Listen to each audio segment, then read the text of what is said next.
We live in an age that treats anxiety like a defect, as if feeling uneasy, uncertain, or overwhelmed means something has gone wrong with you. And so we rush to fix it, silence it, distract ourselves from it, anything to make it go away. But what if anxiety is not the enemy? What if it is a signal, an invitation to see something you've been avoiding? Let's begin here. Anxiety arises when the mind tries to grasp what cannot be controlled. It is the feeling of reaching forward into the future and trying to hold it still.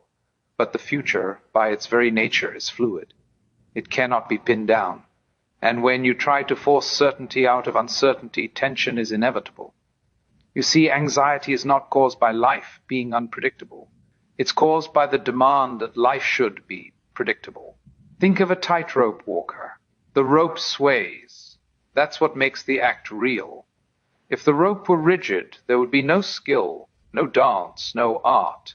Anxiety appears when you insist the rope must stop moving before you step forward. But life never makes that promise. Modern culture tells you that if you plan enough, optimize enough, secure enough, you'll finally relax. And yet the more we try to control life, the more anxious we become. Because control is an illusion, convincing, useful at times, but ultimately unreal. Consider this: your heart beats without asking you. Your breath breathes itself. Your body knows how to heal a wound without consulting your thoughts. There is an intelligence at work in you and around you that does not depend on worry. So why do we mistrust it? Anxiety is the result of identifying only with the thinking mind, the part of you that predicts, calculates, imagines danger. That voice says, "What if?" over and over again. Because imagination is powerful, the body responds as if those imagined futures are already happening. But here is the key insight. The mind is a wonderful servant, but a terrible master. When you mistake every thought or reality, anxiety becomes chronic. You live in a future that hasn't arrived, carrying burdens that do not yet exist. And all the while, the present moment, the only place where life actually happens, is missed. This doesn't mean you should eliminate thinking. It means you should stop believing that thinking alone is who you are. You are not merely a bundle of thoughts trapped inside a body. You are the whole process. Thoughts, sensations, emotions, breath, environment, all happening together. Anxiety narrows your attention to a single point. Awareness widens it again. Have you ever noticed that anxiety dissolves even briefly when you are fully absorbed in something? Music, nature, laughter, deep conversation. In those moments, you are not managing yourself.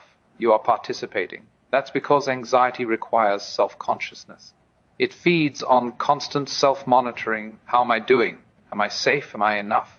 But when attention relaxes outward, anxiety loses its grip. This brings us to a deeper truth. Anxiety often appears when the old way of living no longer works, but the new way has not yet become clear. It is the feeling of standing between identities, between stories, between certainties, and that is not a mistake, that is transformation. Just as a caterpillar must dissolve before becoming a butterfly, the sense of who you thought you were must loosen before something more flexible, more alive can emerge. And during that dissolving there is discomfort, confusion, uncertainty. We label that anxiety, but it is also growth. The problem is not anxiety itself, it is resistance to anxiety. When you fight it, suppress it, or judge yourself for it, you add a second layer of tension. You turn a message into a monster. Instead, try something radical. Listen to it. Not the story it tells, but the sensation it brings. Feel it in the body, the tightness, the energy, the vibration, without naming it good or bad. You'll discover that anxiety is not solid. It moves, it changes, it peaks and falls like a wave. And like any wave, it cannot drown you if you don't fight the ocean. Here's a paradox. When you allow anxiety to be present without resistance, it often transforms into vitality. The same energy that fuels fear can fuel creativity, curiosity, and aliveness. After all, anxiety and excitement feel remarkably similar in the body. The difference lies not in the sensation, but in the interpretation. So instead of asking, "How do I get rid of anxiety?" ask, "What is life asking me to pay attention to?" Often, anxiety arises when you are living according to expectations that are not truly yours. When you are performing a role that no longer fits. When you are trying to become someone instead of allowing yourself to be. Anxiety is a signal that authenticity is calling. And here is the most liberating realization of all. You do not need to feel secure to live fully. Security is not the absence of uncertainty. Security is trusting yourself to respond to uncertainty. Life has never been safe in the way the mind demands.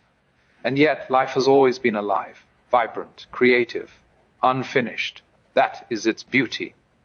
When you stop demanding certainty from existence, anxiety softens. Not because all questions are answered, but because you no longer need them to be.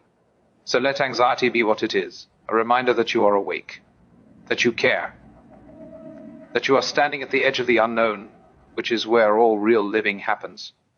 You are not broken. You are sensitive to the mystery of being alive.